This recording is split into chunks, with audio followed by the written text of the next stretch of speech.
All right, sports fans, what is up? Welcome back for another episode of The Fan in the End. I'm your host, as always, Steven. Rychel, not to the right to me is not Mr. Ben Troop as Christmas Eve has already started in the Troop household, but me and Mr. Marvin Powell are going to hold down the fort for you today. So first and foremost, everybody, happy holidays, Merry Christmas Eve. Hope everyone's going to be having an exciting holiday. What are your plans over the next 2 days, Marvin? Man, just chilling. We're gonna see, if Santa gonna come through and bless these kids. I got a feeling he is. But outside of that, man, just grateful to be around family. And that's really what it's about. It's just family, man, and just recognizing how grateful for you are, how grateful we should be, and how thankful we are just to have people in our lives, man. So yeah, we're gonna be chilling at the house, man. We may get some company. I got some friends who may come down from New York and come through. But it'll be an easy day, easy few days in the Powell household. Yeah, always fun. I'm Jewish, but I always make sure like we do the whole Christmas thing. I normally let my kids go with their mom, since we're that we normally do like little Christmas here in the Rochelle household. So they can kind of get everything spread around. But up above me is the QR code for the South Florida Tribune.com. So guys, if you haven't checked out the website yet, please go and do that. And let's get right into it, my friend. Yeah. Now, there's a bunch of stuff I want to talk about. Obviously, we're going to talk about the meltdown that is going down in Detroit. We already seen what's going down with the Indianapolis Colts. Man, they started 7-1. They're like 1-6 in their last 7 games. So it's rough there. But I wanted to. We've been trying to inject a lot more college football, especially with all the stuff we're doing here on the channel. Now, we were talking about Miami last night. I don't know if you've seen this, right? So apparently Warren Sapp had reached out to the athletic director to get tickets to go to the Cotton Bowl, right? Mm-hmm. And his reply was like upper corners 200 before fees, upper end zones 200 before fees. Let me know what you like. His simple response was basically like better seats, and there's been no response to it since he said that. Yeah. Now we all have seen over the last few months Michael Irvin on the sidelines acting a damn fool, right? So why can't Warren Sapp get that same treatment? Is he not a Hall of Famer? Is he not a Super Bowl winning defensive tackle? Did I miss something here? Yeah. I would think that Warren has a telephone number for the head coach of the UN, Mario Cristobal. I would think that he has the number for Michael Irvin. I would think there's somebody more direct that he can deal with that's going to handle that for him. If he went to a website or he went to a link or something like that, then he probably got the athletic director. I mean, come on. What are we doing? I thought it said the athletic department. But listen, it is what it is, man. A guy like Warren Sapp is big time. He's Hall of Fame. He's definitely in the Hall of Fame, one of the greats in the NFL, greats in college. You would think that a guy like that would be able to get a better response, get better tickets, get a better setup. Seriously, you know what I'm saying? But obviously are they mad that he's coaching on Deion's staff in Colorado? Or is that punishment or something? Nah. I would. This is what I think. I think that he went to some. I don't think that, if I recall, I don't think that thing said the director. I think he went to the department, which means he may have just called a number or went to a site or whatever it may be. Everybody in the building knows who Warren Sapp is. Everybody in that building, even though he played 20 years ago, everybody knows who he is. You know what I mean? So if Warren Sapp, calls you and says that he wants to be at the game, he wants to show you all that kind of support, he wants to have the kind of presence, man, you got to show him better love than that. A guy like Sapp shouldn't be paying for those tickets. He should be right on the sideline with Michael Irvin acting a fool. He should be on all fours on the sideline, barking like a dog, like Michael Irvin was doing pregame and at the opening kickoff. Literally, he was on all four, barking like a dog.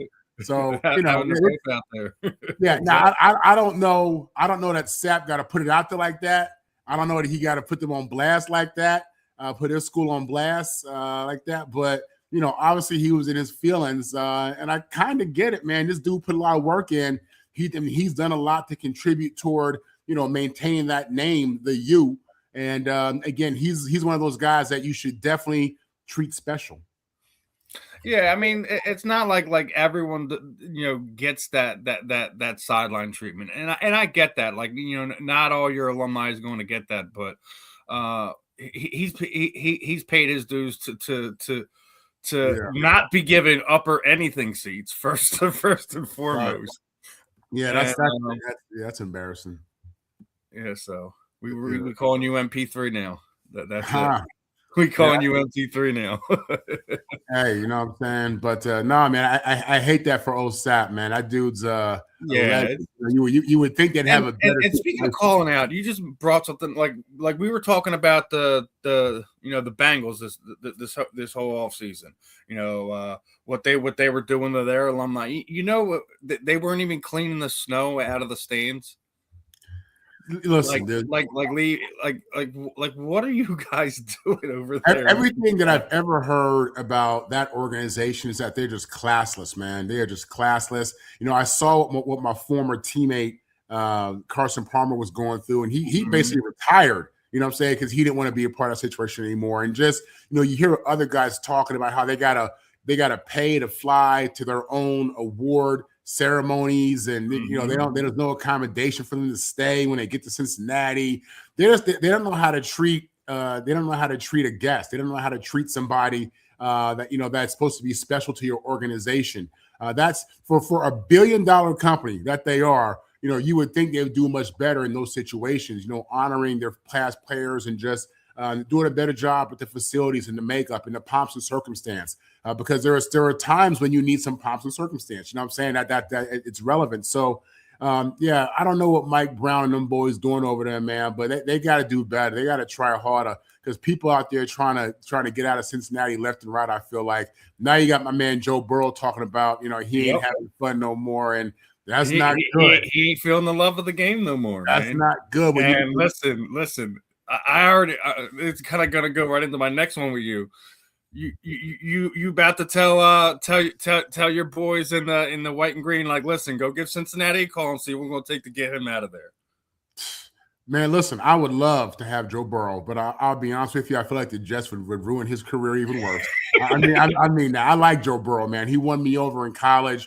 I like his story. I like his demeanor. I like how he moves. I like his swag. I like his confidence. I like his whole situation. I do, because I think for as much as he's a little bit out there, a little bit alpha, says a bit much, I also think there's a certain aspect of humility that exists within him that you can also tell.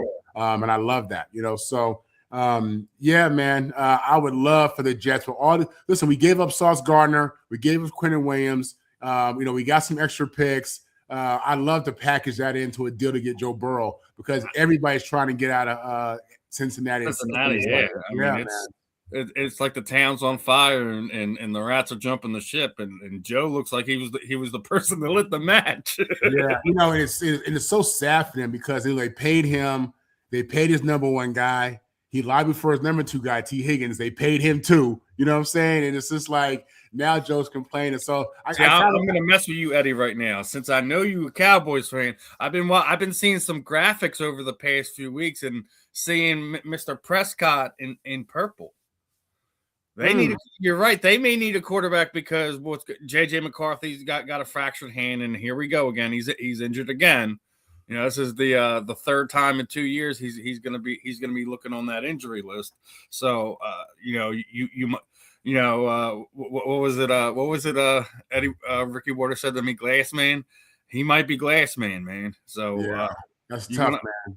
It is tough, and it's a brutal game. Let's be real, and we can't expect all these guys to never get through a season and never be injured. The Cal Ripken days in football is nowhere to be found, man. At some point in time, you're going to get injured. What it really boils down is to what the severity of the injury is.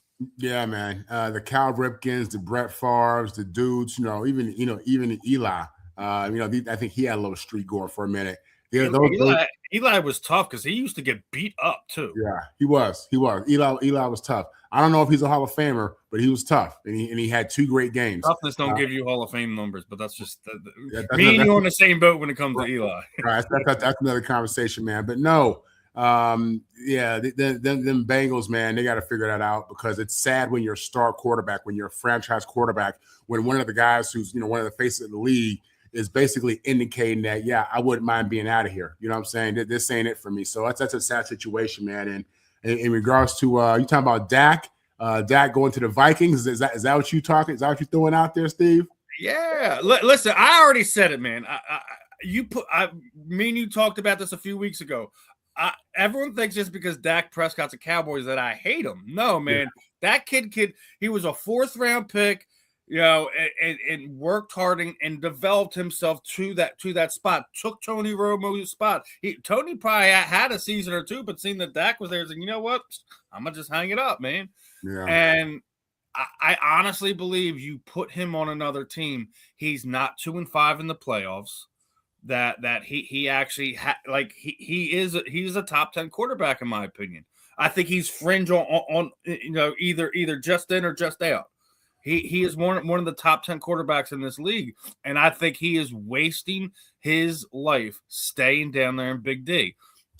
Yeah, and some of the stuff I see that he's doing, like I don't know if you've seen that, like he just gave like the entire staff at Texas Stadium Christmas bonuses, like the whole everybody that works there. So he is one of these guys. He deserves the win, and it's not going to happen for him in Dallas. I'm sorry. Well, don't feel too bad for him. I mean, he chose to sign that extension in Dallas. Yes. He chose to be burdened with $60 million a year guaranteed for the next 4 or 5, 6 years, whatever it may be. He can wipe his tears with his money, man. You know what I'm saying? He's the face of the franchise. You see him all in these commercials. He'll be in more commercials when he retires. There's a benefit to being the Cowboys quarterback in so many different ways, man. And granted, he definitely is a top 10 quarterback, probably better than that. Dak really, he's a guy who, even though he came out the gate playing well, competing with Tony Romo, winning that spot, Dak really has grown as a player, man. He really has. And when you watch him play, I mean, he's getting it done. He's running, he's throwing a little sidearm. I mean, he has the whole bag, man. He has the whole situation in his game. And I love it. I do. He's a guy that definitely won me over. And it's unfortunate that him and Jerry Jones cannot get them Cowboys, any further along than what they are, because they get so much media coverage. They're on TV all the time. Jerry's always in the camera. You would think that they're really relevant by the way they're covered, but they're not in football. I mean, they're a below average team. You know what I'm saying? So, but Dak Prescott is the one who's definitely benefiting as the star quarterback, as the face of the franchise, as the $60 million man. So, again, he goes to a different team. Maybe maybe you never know. You don't know. Is it Dak? I don't think it's Dak. Not at this point. I don't think it's Dak. But what have they done? At the end of the day, you are what your record says you are. You know what I'm saying? Your resume doesn't lie. It tells the truth. You know what I'm saying? So I don't know, man. But he's looked very good this year, in my opinion. In spite of the fact that they can't get over the hump. Well, he was injured last year, and he's healthy this year. That's the big difference there, Eddie. Like, let's be honest, and without a doubt, one of these guys that should be candidate for comeback player of the year, in my opinion. Regardless if there's a star on his helmet or not. So yeah. Couple other things I want to get to. We can go back to college for a second, and we got to talk about those nasty UCLA team. But Troy Aikman was asked about this, and asked about the whole NIL thing and everything like that, and he basically said, I've done that. I've done that one time at UCLA. Wrote a sizable check, went to another school, so didn't get as much as a thank you note. And it sounds like, as far as him investing into UCLA, that Troy Aikman is like, I'm done. So between NIL and the transfer portal, Troy Aikman doesn't want to have anything to do with college football right now in regards to his alma mater. Man. Yeah, I mean, listen, I can understand his perspective to a degree. You wrote a check, Troy's an old school dude. Even though he transferred, even though he went from Oklahoma to UCLA, he's an old school dude. You know what I'm saying? And in that era, my era, Steve, you didn't do that. You were a 4-year player. There was a commitment there. And in Troy's mind, I write this check and you're gonna be with me for life. Nah, man, this is a business. These dudes are free agents. Every year it's a new deal, it's a new number, it's a new opportunity. That's just what it is. I think that's going to change. I think they're starting to put some guardrails on this thing. They're having conversations about putting guardrails just about the way these contracts are structured in a transfer portal. But I think Troy probably wrote a 6-figure check. You know what I'm saying? And this dude took the money and then bounced a few months later. You know what I'm saying? And Troy's thinking, this money makes us family. This money, buys you into the Bruin program. And this kid was like, nah, sucker, this is a business. You know what I'm saying? What have you done for me lately? That check you wrote me, that was 4 months ago. You know what I'm saying? We need new checks. So now what you're seeing, what we're seeing at USC for sure and all these other schools, see, these players sign contracts and they re-sign every year. Basically, they're all on 1-year deals. You know what I'm saying? And this is what it is. And that's what Troy found out. And this kid, I guess it was a Dante Moore who he I'm not. The graphic didn't say who I think that was Dante Moore. I think that was the Oregon quarterback who's now in the playoffs, starting for Oregon, who started at UCLA. Man, and it looks like Troy dropped the bag on this dude, and this dude took that money, took a few classes that semester, and took off to Oregon for that Phil Knight money. That's what happened. That's what pissed him off, man. And listen, that's what it is. That's the business. You know what I'm saying? It's like when you're talking about the business side of it, like you make a bad investment, sometimes you make a good investment. Sometimes it works out. Sometimes you wind up losing everything you put on it. It's you shooting craps at the table, man. It's sometimes you're gonna land on black. Sometimes you're gonna land on red. Yeah, man. Listen. At the end of the day, can you blame the kid? UCLA's football team was trash. I mean, see, this is one of the worst seasons they've ever had. You know what I'm saying? Whereas that would be like me getting mad at Kurt Warner's kid for leaving Temple, right? Exactly. That would like me getting mad at him for leaving Temple. He knows like they're nowhere near where he needs to be, and he's trying to make sure that when his time comes and when he's a senior, that he has the most eyeballs that he could have on him. He's gonna have a lot of eyeballs in Temple. So when he transferred, I wasn't mad. I was fortunate enough to watch him play with my son. That's the only thing I thought of at the time. Is like, listen, you got to build up. Is he good, Steve? Can he play? Can he ball? Oh man, he dropped 50 that game we went to. Kurt Warner 50. And not just that, like not only was he there tearing up through the air, the running back who was playing that day, he had like three tutties. I'm like, good God. Hold on. You talking about Kurt Warner, the quarterback, or Kurt Warner, the running back from the Seahawks? No, his son EJ. What I'm saying, the quarterback from the Rams or the running back from the Seahawks? No. Yeah, Kurt Warner, the quarterback. Okay, his son's a baller. Yeah, his son. I've heard that. His son can play. I forget where he transferred to. It was last season. Yeah. So, but Temple, come on, man. Come on. I mean, it's like we said, like it's in the bloodline, man. As long as he's watching film like his dad does, he should be all right. He should be all right. As long as his body holds up. Yeah. Listen, but EJ Warner, that's right. That's right, my friend.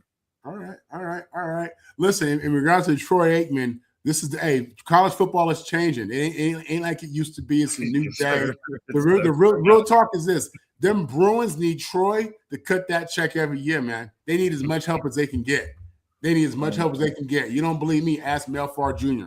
They need as much help as they can get building that roster because right now they're in trouble. Yeah, I'm pretty sure when Mel comes across this, he's not going to be happy with us. But I mean, listen, this is what happens. But I want to get into the main topic for today's show, and it looks like the Detroit Lions are going to miss the playoffs this year. So I have to ask the question, right? have they missed their Super Bowl window? Is it closed? Now they do have a lot of good things on that team, and I think when you look at it, right, I think that offense hides a lot of the deficiencies on that defense right now. Mm-hmm. And you got you got yourself a bull of a pass rusher, and he's still young. I think they still got like another year on his rookie deal before they have to pay him. But I'm not going to sit there and say it's closed, because you still got the culture there that's turned them from the doormat of the entire NFL to a respectable team, a perennial contender for the playoffs. But being in that NFC North is no joke right now, between the Green Bay Packers, the Chicago Bears. Obviously, Minnesota's fallen off this year, and they were a playoff team last year. Obviously, we're swapping out the Bears for the Vikings, but I think we talked about this last night. The Bears are for real, though. They're not going to be going next season and back down there, but No, I think the Bears are definitely for real, and they're ascending, and they're just going to get better. To be honest with you, as Caleb gets better, but yeah, with Detroit, man, the last couple of years, they've been the team who almost made it, the team who looks good, the team who's hot, and when you look at it, they did a great job bringing in players. Gibbs and Goff and Brown. I mean, they drafted the defensive end Hutchinson. I mean, they have players, over there without question. But what they really had within that culture was elite level coordinators and coaching, and that's what we realize is missing now. And I mean, when Ben Johnson was running that O was running at a high level. You know what I'm saying? Mm-hmm. You look at Aaron Glenn's defense when he was there at times, man, that D was humming, especially playing behind that offense. So you lose those coordinators, and now you're stuck with Dan Campbell pulling the play sheet from his offensive coordinator, and he's calling plays on fourth down, and he's drawing up his own plays in the sand because he's trying to get this thing going. And you realize how much Ben Johnson and Aaron Glenn, were involved in that thing, and you realize what their role was. You take them out the picture, and it's just the wheels are falling apart. Now, it doesn't help them. They've had some injuries at the O-line. That's just, for any NFL team, any NFL quarterback, any NFL offense, you start losing guys at the O-line position, it's going to be bad. It's going to be really bad, and you're seeing all of that. So the lack of direction with offensive defense, having lost their coordinators, the injuries on the O-line, Dan Campbell out here, calling his own plays, going on for fourth down, just doing things that are typically strategic. He's just going with his gut. And you can't do that in the NFL, man. They playing chess out there, dude. You know what I'm saying? They playing chess out there, and he's just trying to wing it. Old school, with the tobacco in his mouth, and just, it don't work like that, man. You know what I'm saying? For real. I already said I kind of felt like the high-powered offense has hid their deficiencies on defense. You lose to the Commanders in the divisional round last year, when they probably should have been the Eagles and the Lions for the NFC Championship game last year. Now you don't make the playoffs again this year. I don't think they were as banged up this year as they were last year, at least from where I'm looking at. But if they don't find a way to get better fast on defense, and like you said, the offensive line, I know all about it. When you get injuries on that, man, your quarterback running around like a crazy person. And Jared Goff is not one of these guys who performs well when he's blitzed that much. Yeah. But to answer your question, this guy, is the window open, window closed? It's closed, because the Packers got LaFleur, and they got Love. They have a quarterback, head coach. And then you look at the Bears. They got, again, thriving quarterback, new head coach, maybe coach of the year. I don't know what's going to happen in Minnesota, but it's and they have an offensive line, which the Bears haven't had in some time. Yes. Yeah. And then you hear this from, Detroit Lions is star tackle Penei Sewell basically saying he ain't happy about playing on the holidays. Do you realize what team you're playing for? Right. Do you realize what team you're playing for? Because that's what the Detroit Lions are. They play on Thanksgiving. They play on Christmas. What are you complaining about? Yeah. Yeah, he doesn't understand that culture. He doesn't understand that's been history, man. We grew up watching Barry Sanders and them boys playing on Thanksgiving, right? Didn't we? Yeah, I feel like we did it. It goes way back, man. You know what I mean? But yeah, and then to have a player come out and say that, guys do that. You've heard guys say that, man, and you can understand that. Yeah, especially if you come from a big family too, man. Like it's like, man, like Yeah. I can't spend the holidays with my kids. I got to go work. You know, you sign the contract, Yeah. boy. You know what you're getting into, especially if you're playing in Detroit. Yeah, Like it's that'd be like sitting there like you're a Dallas Cowboy and be like you're playing on the holidays. It's what's expected. It's what's expected of you guys, man. Come on. Absolutely. And listen, thank God that you playing here in the States. You know, the NFL's pushing this international agenda. Man, don't be surprised when you got these holiday games, you know, overseas. I know it sounds crazy, but you know, it is what it is, man. But when you sign that contract, then you gonna just like the military, you're gonna go where they Billy tell you to go. Sims. Oh man, there you go, Eddie. Name dropping Billy Sims. Oklahoma Sooner, right? Billy Sims, running back, number 20. I see him all over X sometimes. He be giving away his hot sauce or his barbecue sauce, one of the two. I forget which one it is. Okay, right on. I always see Billy Sims on the social media platforms. He's one of those lions, man. Like you say, he's a Sooner. So somebody needs to talk to next soul. Let him know, man. Yeah. Listen, take that big check. Get out there on Thanksgiving. Get out there on Christmas. You can go back. Listen. My man was Tongan Samoan. I know a lot of big family, close family in that culture. Bring them out with you. Bring them out with you, man. Yeah.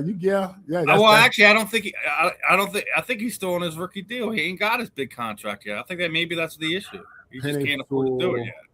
Yeah, he may be in his 4th or 5th year. You would think. Yeah, I think that's. You would think they've already extended him, but they've been paying people though.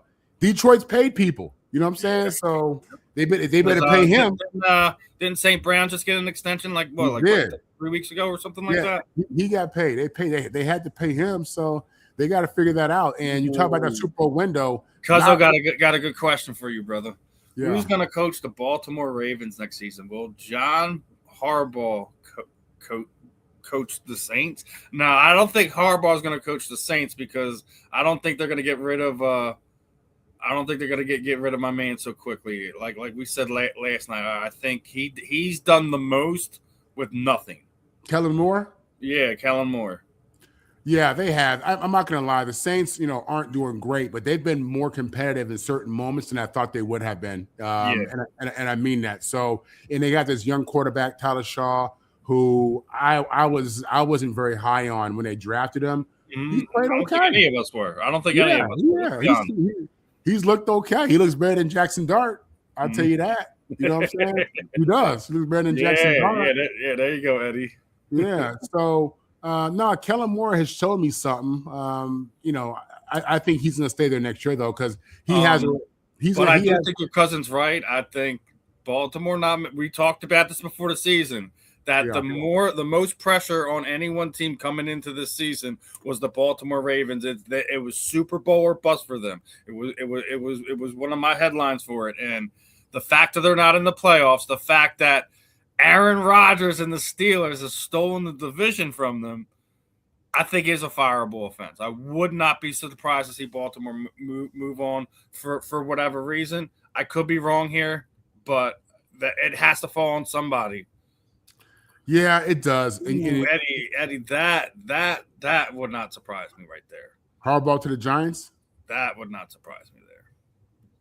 Maybe. The Giants got to figure it out, man. The Giants got to figure it out. They got to get rid of that GM. I'm sorry. Yeah. He should have been fired after the whole Saquon mess, and then they gave Slayton the same contract that we just gave to Saquon Barkley. He's like, wait, what? Y'all have the money then. Yeah. Y'all had the money then. Yeah, Harbaugh's been there for a long time. I think him and Mike T are the most tenured coaches.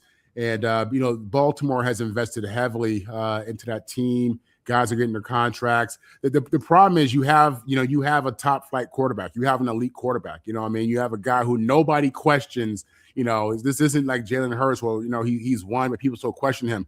Nobody questions Lamar Jackson. He hasn't won a Super Bowl yet, but nobody questions Lamar Jackson, in my opinion, at least. I think we're waiting for him to get it done. And it just hasn't happened, man. In that window, with that contract, puts a lot of pressure on the coach, for results. So I don't know what's going to happen with him in Baltimore. I'd be shocked. If they let him go. I would. But then again, I'm also hearing things about Harbaugh at Michigan. Seriously. So getting the other Harbaugh.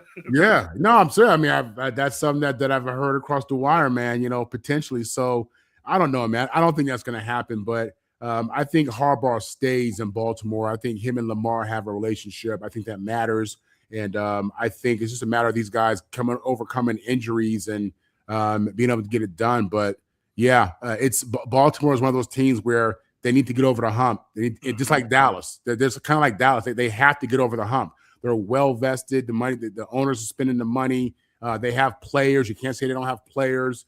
And it's tough to see a 90-year-old Aaron Rodgers who looked like crap the last couple of years. I mean, he was hurt, but still he looked like he did. And now he's out here, a fountain of youth. And the Steelers are looking like, Cinderella. You know what I mean? So it's embarrassing, I think, if you're Baltimore, and they definitely have to figure something out. Yeah, it's going to be rough in Baltimore. And speaking of rough situations, we got to talk about, since we're already been talking about the Steelers, we got to talk about DK. Now, there's a couple different things I want to touch on with this. Obviously, I think DK, you should never, I don't care what is said, let a fan get you to the point where you're going to put your hands on it. So not only is he getting suspended, but because of the verbiage in his contract, he has voided himself $40 million worth of incentives over the next 3 seasons in his contract. It's completely gone now.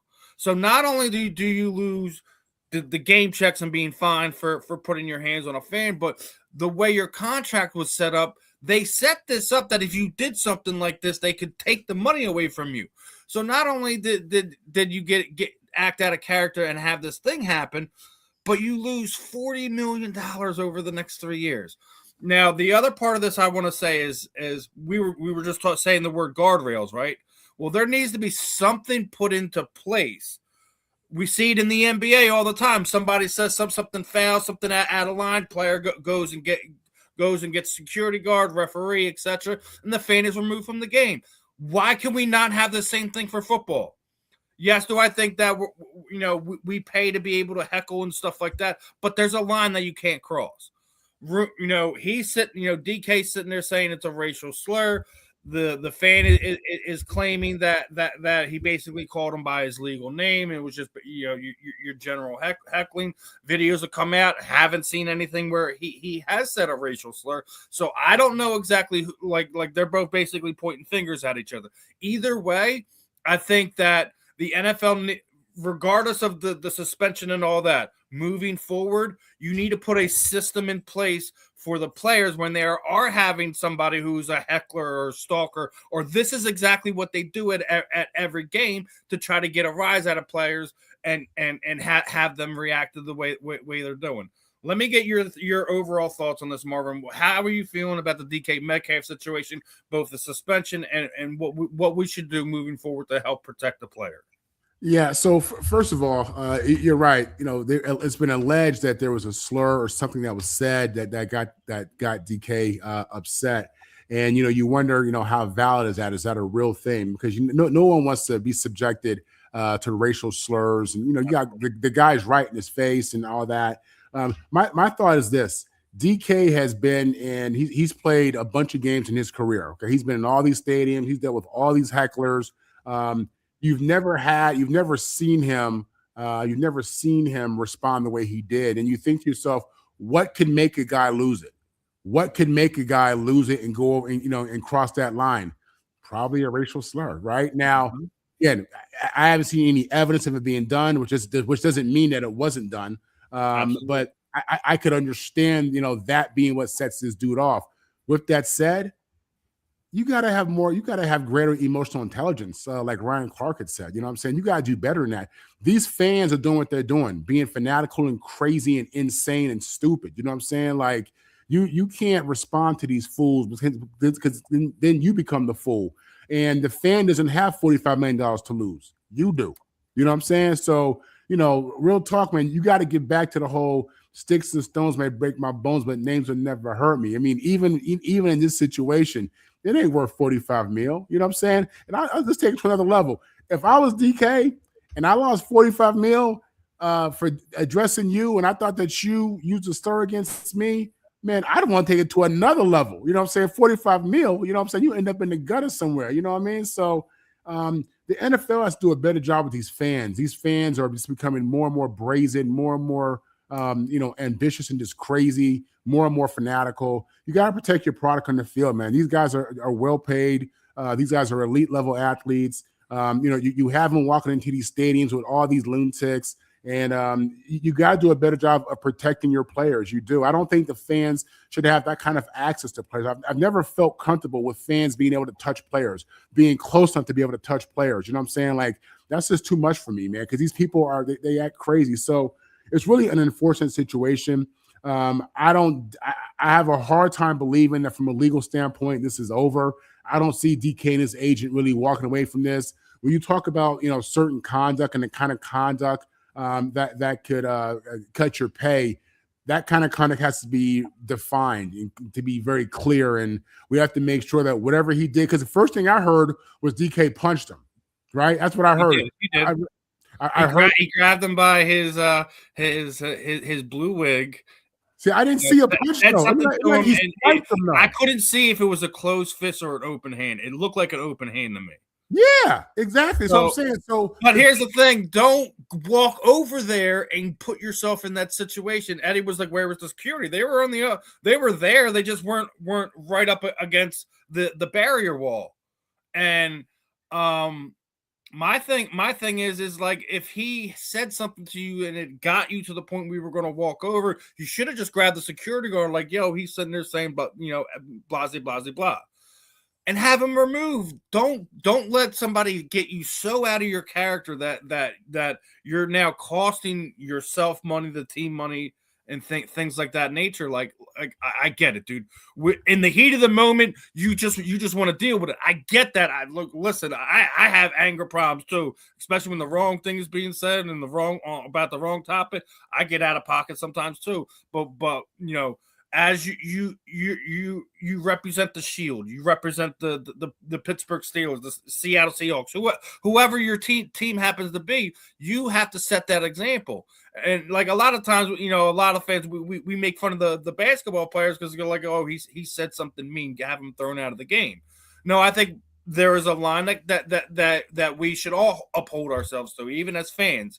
Even against our most bitterest rivals, there's certain things you can't say, there's certain things you can't do, but we all have to hold all of ourselves accountable. Athlete, fan, security, all of us. We all need to make sure that is a clean and safe and healthy environment for a fan, for player, for athlete, for coaches, all of it.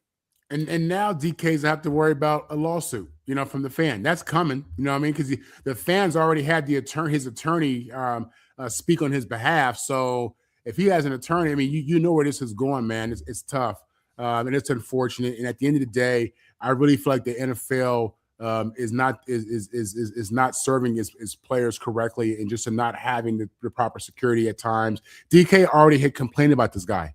There's a history. Okay, there's a history with DK and this dude. So, I really hate it, man. And I know. And I think the thing I don't like is what I did hear in some of the audio was like, I got what I came for out of his mouth. So I don't think there should be any litigation because you agitated the situation. You knew you were going to get him out of the thing, regardless if it was calling him a slur, calling him by his government name, etc., whatever the case may be.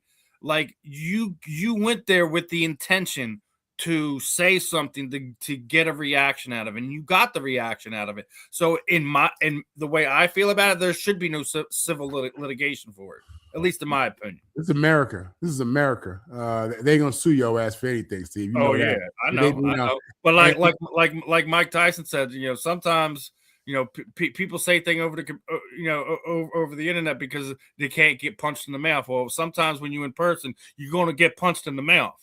You say some sly stuff. So let me tell you something. You keep having these situations where these fans interact with these players, and these fans forget that we're all human, that we both men out here for real. Mm-hmm. I don't want it, but it wouldn't shock me if you had a situation where a fan was held accountable in some way for a player taking a loss. I don't want that to happen. I don't want that. But I know there has been. Over this calendar year, there's been fans that have been banned from all stadiums or ballparks or whatever for stuff that they've done. We also, like I said, athlete needs to hold themselves to a standard, but we also need to hold the viewers, the fans, to a standard too. So imagine somebody coming to your job, coming to your job to tell you how bad you are at it, cuss you out at your job. They don't work there. They don't work. They come into your job to say, "Hey, Steve, you terrible. Man, you didn't hit your numbers last month. That's trash." You know what I'm saying? Just imagine some random folk. That's how crazy it is. People don't look at it like that, though. You know what I'm saying? Because we make exception. We make it almost okay because it's sports and they're well paid. Nah, these are human beings with feelings. You know what I'm saying? These are real dudes with emotions. You already hear the stereotype. Half these dudes come from the streets. Why do you want to mess with them? Why you think that? Why you think they come from the streets? That means you're gonna get knuckled up real quick. That's what I'm saying. Like, why do you think DK Metcalf is a dude for you to go at? Are you dumb or are you stupid? You know what I'm saying? Like, so this is gonna. I don't. I can see something like this being tragic at some point, man. Because at the end of the day, I lost $45 million dealing with your punk ass. Man.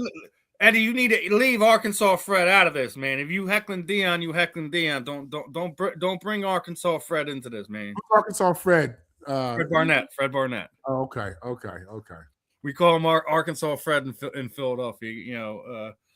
It was in my opinion that was Randall Cunningham's go-to when he was in his heyday here in Philadelphia. But listen. And we speaking of garbage and trash, I got to do it to you, brother. I got to do it to you. We were talking about your Jets, right? Yeah. How upsetting is this, right? That three of your former first round picks are now Pro Bowls on other teams. Yeah. Man, it's a heartbreaking situation. When you think about the New York Jets, 3 years ago, when we first signed Aaron Rodgers, we had those guys on the team. We had Sauce on the team. We had Quentin on the team. We had drafted in first round. We had hit on those guys and something to be really proud of. And, the whole Aaron Rodgers thing, him getting hurt, they ended up, blowing the thing up ultimately. And blowing that thing up was trading these players away. And it's heartbreaking because it's so hard to hit on a guy in a draft. It's hard. It's more than likely they're going to be a bust, or just not pan out. But when you draft a guy number one, first round, and that guy turns into a Pro Bowl caliber player who ends up earning an extension, you're thinking that you're creating the building blocks of what will be a championship, what will be a long run, what will be a 10-year career. But no, we draft them, we get them in there, they balling, and then we trade them away just to do it all again, with these new draft picks. It hurts, man. It hurts. And you look at the Jets. The Jets have not won a Super Bowl since 1969.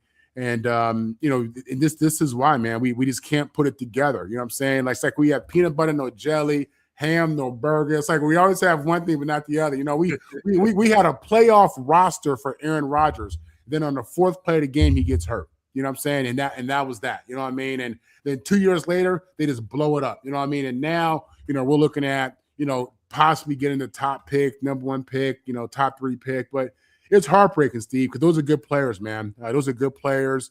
Leonard, USC Trojan, went to the Jets, went to the Giants, the Seahawks. He's been balling, man. He's been doing his thing. You know what I'm saying? And, Sauce Gardner was considered to be one of the better young quarterbacks in the league. Quentin Williams is just a disruptor. He's just a straight disruptor, athletic freak in the middle. Again, another guy that went to Dallas. They ain't doing nothing with that. But he's balling.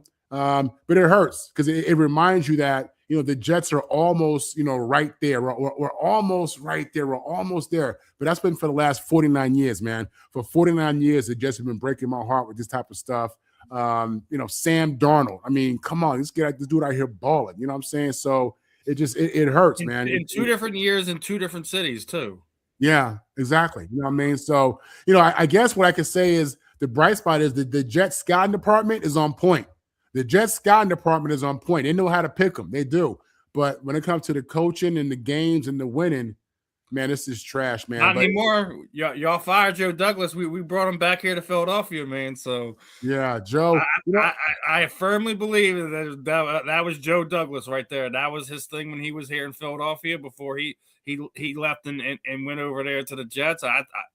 I would question if you guys could repeat those type of hits again. But we will see what the next few years hold for your Jets. I hope with the picks you guys have accrued and things of that nature that you guys are in a better position to either trade or draft young talent. But missed this one from your cousin. Want to throw that up there, get that back into you.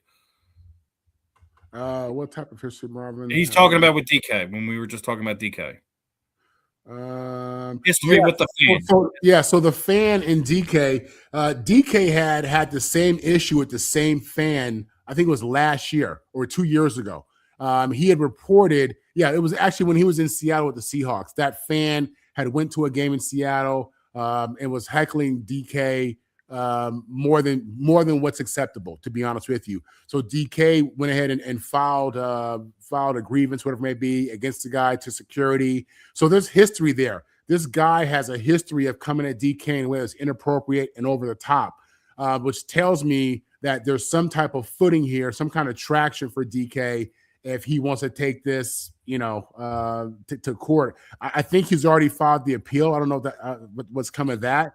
But he did file appeal, but they upheld the suspension regardless. I did see that, I think, last night or this morning. Okay, so that's tough, man. That's tough. That's 40 mil. At first I saw that because he's gonna miss 2 games, he's gonna miss $500,000. I thought that was a lot, right? But now you're talking about 40 mil is gonna be wiped away. Nah, man. People come up missing for that kind of stuff. You know what I'm saying? That's they do. That's not just a bag. Right, that's not just a bag, man. That's a bundle of bags. You think he was emotional then? You know what I'm saying? Like, for real, we talking about 40 M's? Come on, man. That's real. That's what I'm saying. If he sees that dude again, you're gonna see a reaction that we don't want to see out of one of our professional athletes. And I don't think anyone will blame him. Exactly. I'm not advocating for that. I'm just telling you that real human nature. You lose $40 million and you think it's because somebody else. You're gonna want to talk to that person.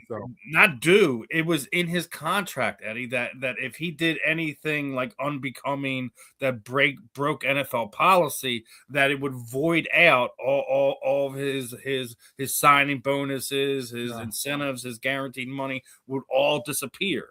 So the Steelers protected themselves from if as you were sitting there saying, he has a history of fighting and stuff like that on the field. So they were protecting themselves financially if and when this situation happened. And that's why I said, like, listen, we also need to protect the athlete too. Like, yes, he should control himself, but at the same time, like, you got to know that these people out there, they trying to get you, man. They trying to get you acting out of character, and you can't just give into that no matter what is said. Like, like your cousin was saying, you got to get the thick skin, man, especially being in the NFL, as many different people that come out there, as many different a-holes that we have here on this planet. You got to let people talk sometimes and just let it go. Yeah, and you're absolutely right.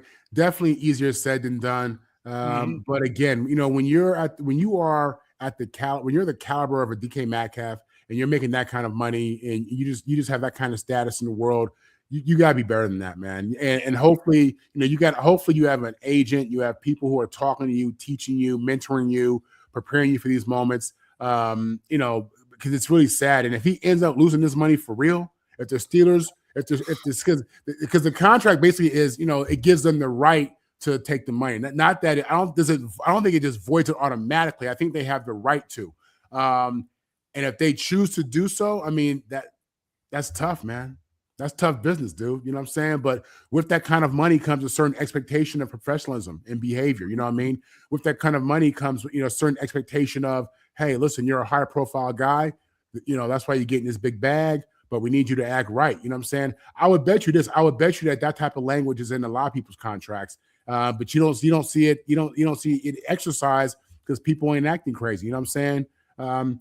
It's a tough call for DK, man. I hate that. If he thought he was called something racial, I can understand how disrespected he must have felt, just demeaning, man. That's a tough situation to be in, especially when you add in the emotions of the game. You know what I'm saying? And the fans already been talking. I mean, it's easier said to be done in regards to being cool, but you got to do it.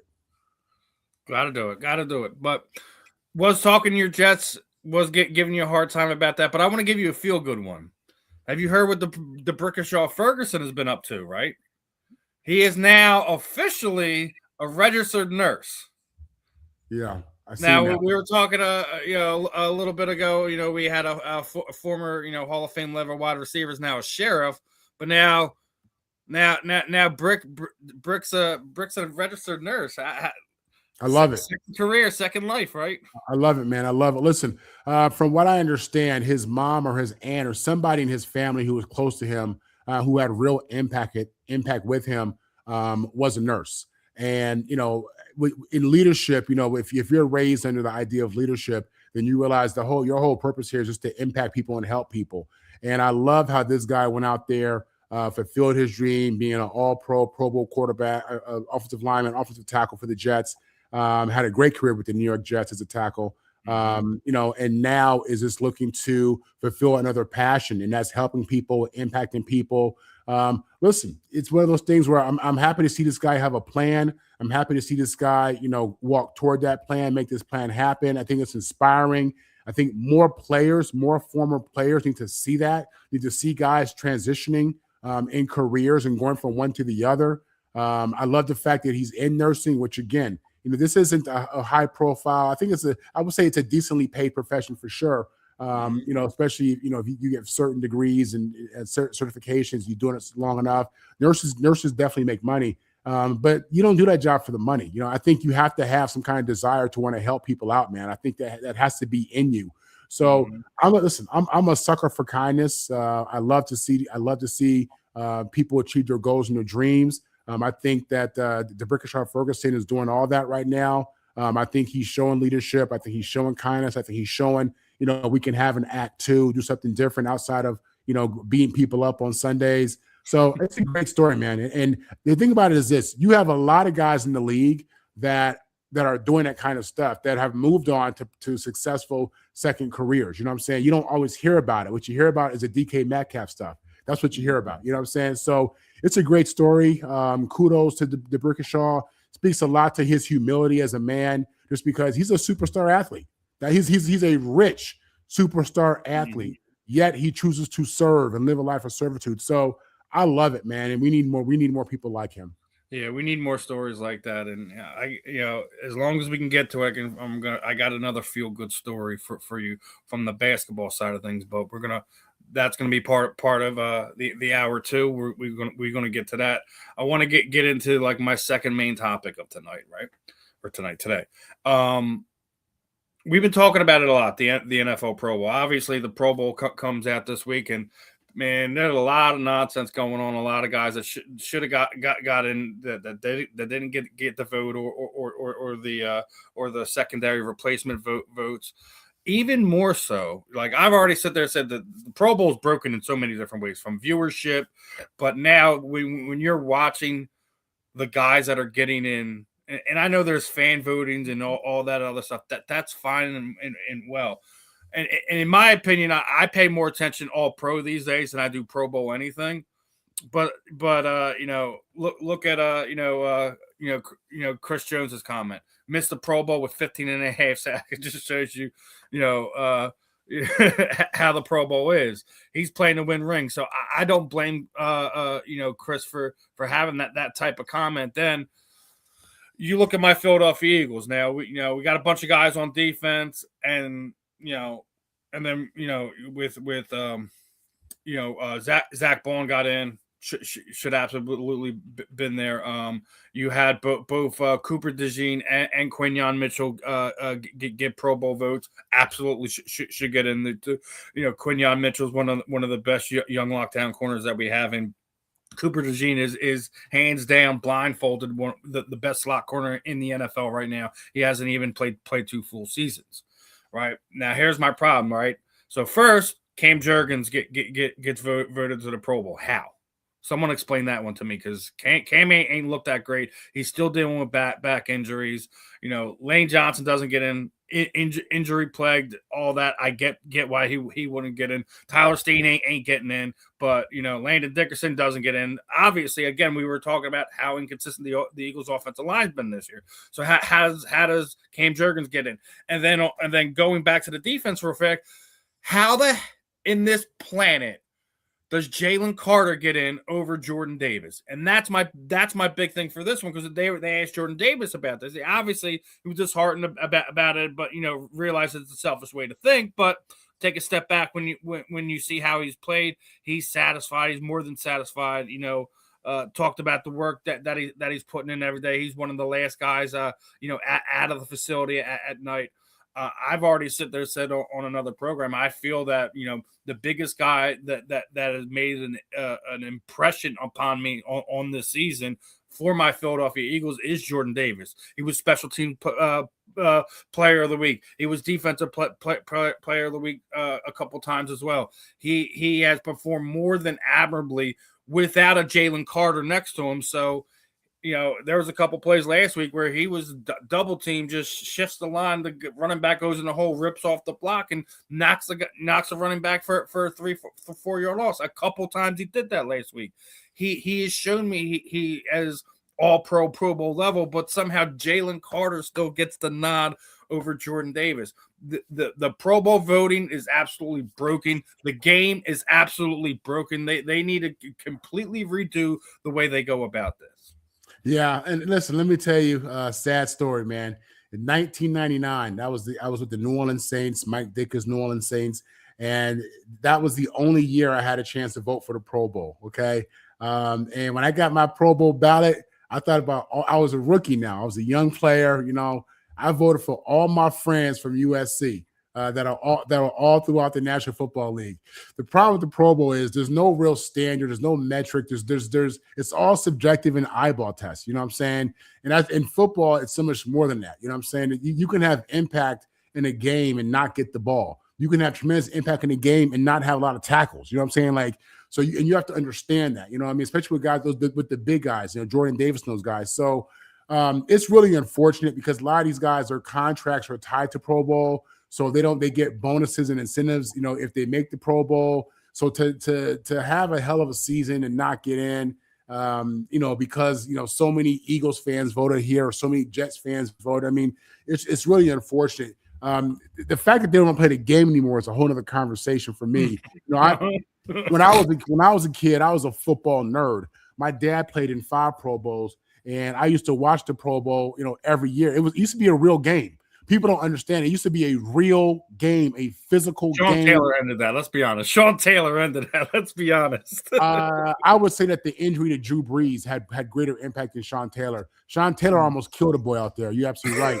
He did. He almost killed a boy on the sideline. I think it was a punter too. Was it a special team or receiver? Yeah, it was a special teams play. He murdered a punter. Yeah, murdered, but looked like that was an ESPN worthy jacked up type of hit. People, they used to blitz the quarterback, sack the quarterback, put you on the gurney and all that. It was a real game back in the 80s.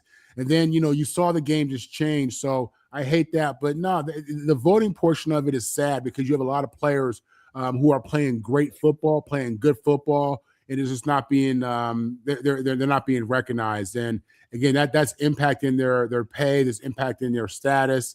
I don't know what the solution is. But again, the fact that the solution, someone just needs to listen to me. What is all it? Right? So no more, let's not play it at the end of the year anymore, because 9 times out of 10, the guys that are voted in don't play because they're in the playoffs or they're in the Super Bowl, etc. Right? So let's do the voting after the Super Bowl at the end of the year, right? and then play the Pro Bowl at the Hall of Fame game and stop putting a pointless preseason game for it. No, It's the first preseason game, right? Do it then. When you have all these guys. Steve, you can't tell they're trying to get away from physicality. The NFL, the game has evolved so much. I mean, you can't. I mean, what used to be a great hit, is now he's a dirty player. He's a dirty player. No, they're trying to have less contact, less hits to play the game at the beginning of the season. No, that's not realistic, man. Them boys, you get hurt, then you're out for the year. You know what I'm saying? They've gone to flag. They're doing flag, and they're doing all these games in Orlando and all this, broad jump and all that crazy. That's what they're doing now. You know what I'm saying? So they're trying to get away. If the Super Bowl works either, Eddie, because now that's in their vacation. It's never coming back.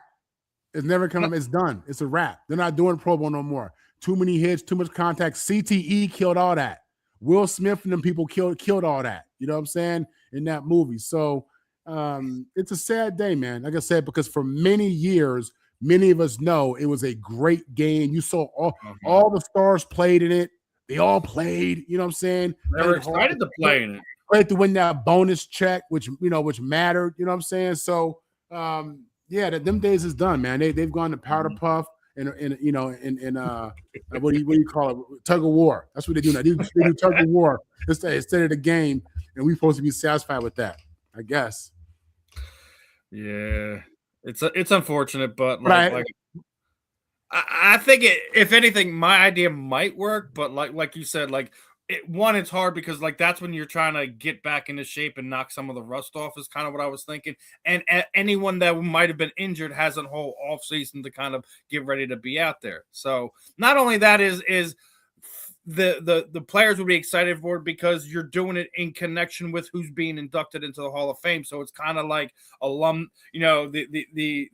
Hall of Famers meeting the current stars of the game type of thing, and make it more about them than the actual game. You know what I mean?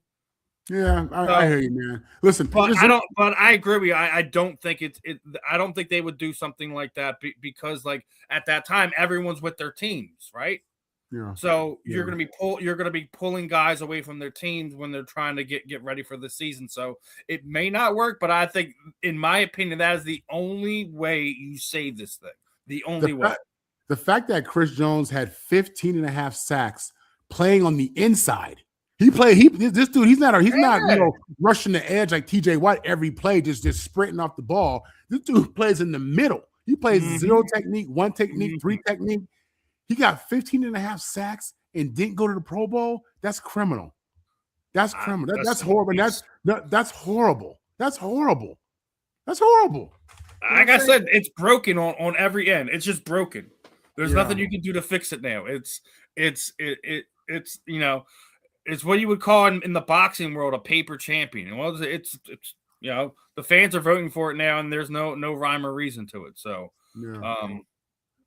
again, I pay more attention to All Pro anymore than the Pro Bowl, but you're stealing something from the fans. You're stealing something from the athletes.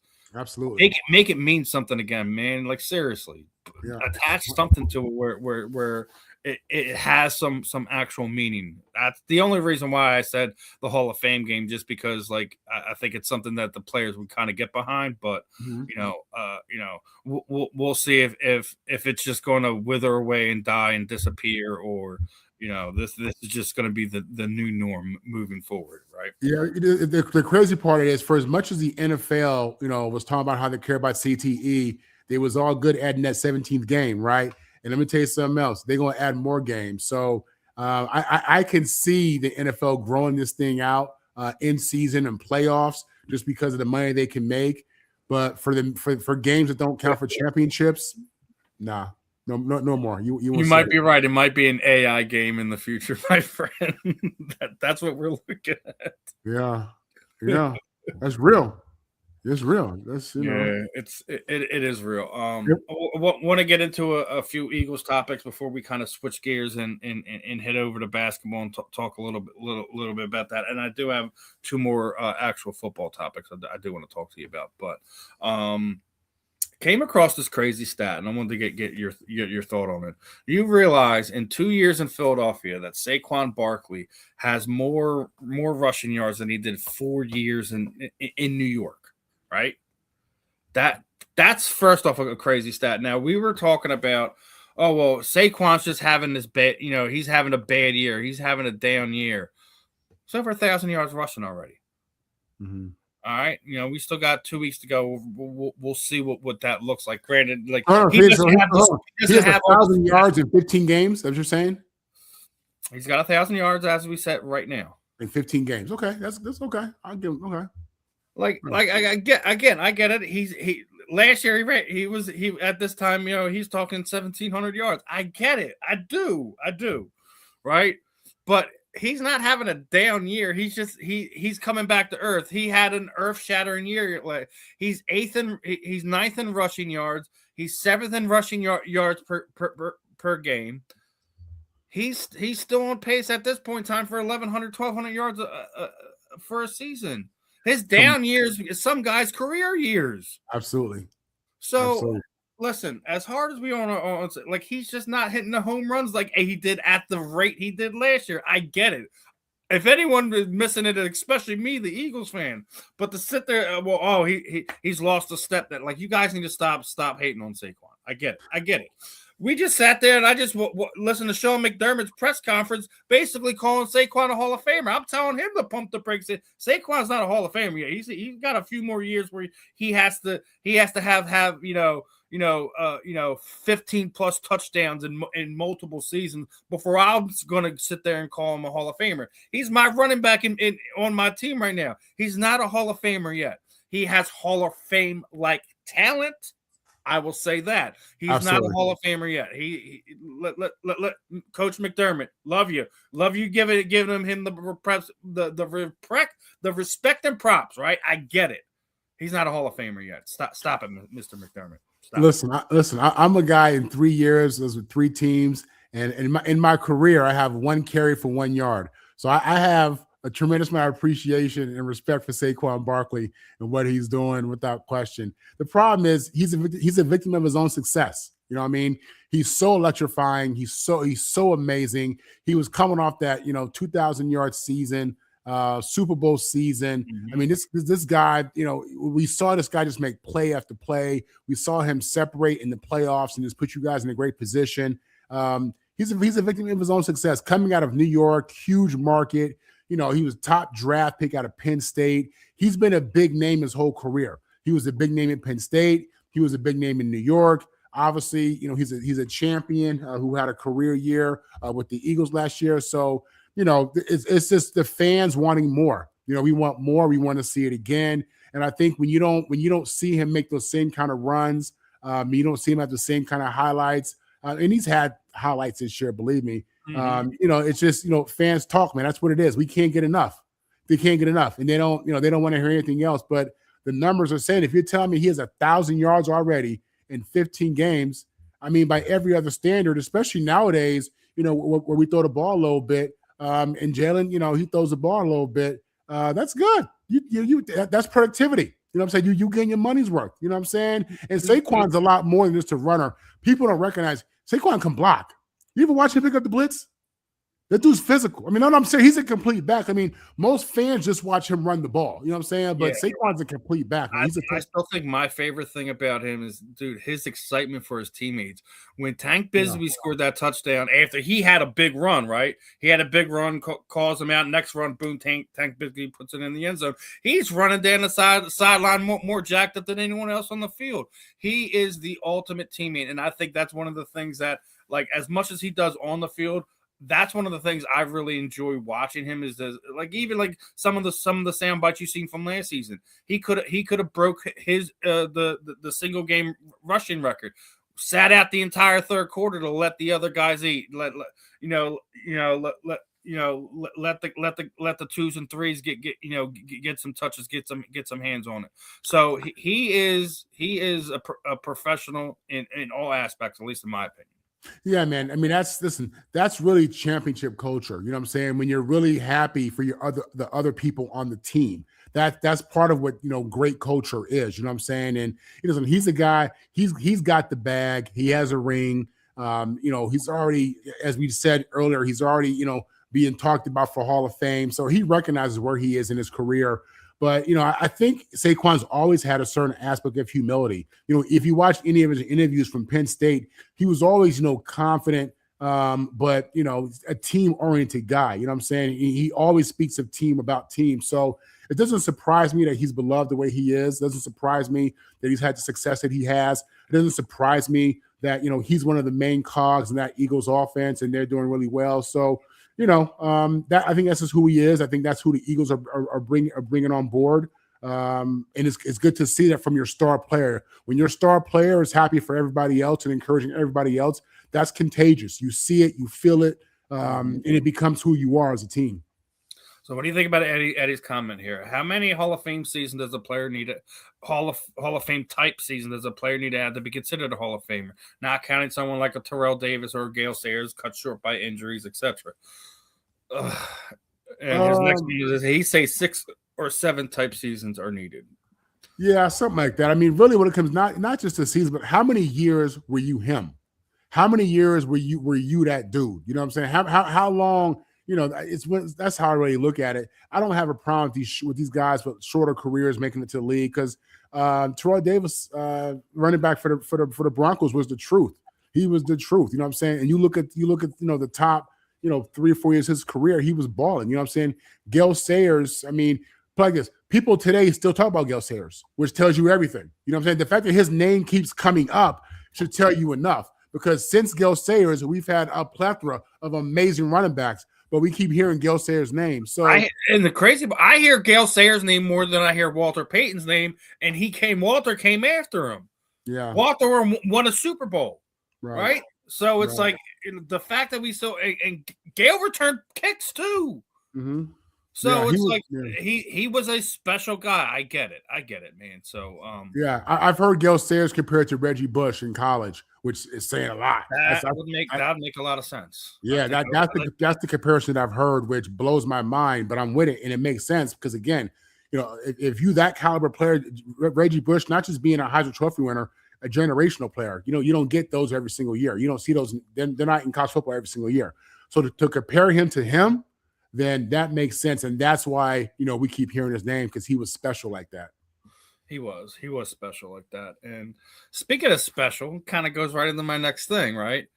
We talk about all this hate that Jalen gets. Let's look at it. His first 5 years, 5 playoff berths. He's the only the 6th quarterback to do it in his first 5 seasons. 3 division titles, 2 Super Bowls, parents a Super Bowl victory, right? Yeah. Kind of start putting some respect on his name. Like we were just talking about Lamar. Now Lamar's won multiple MVPs. I get that.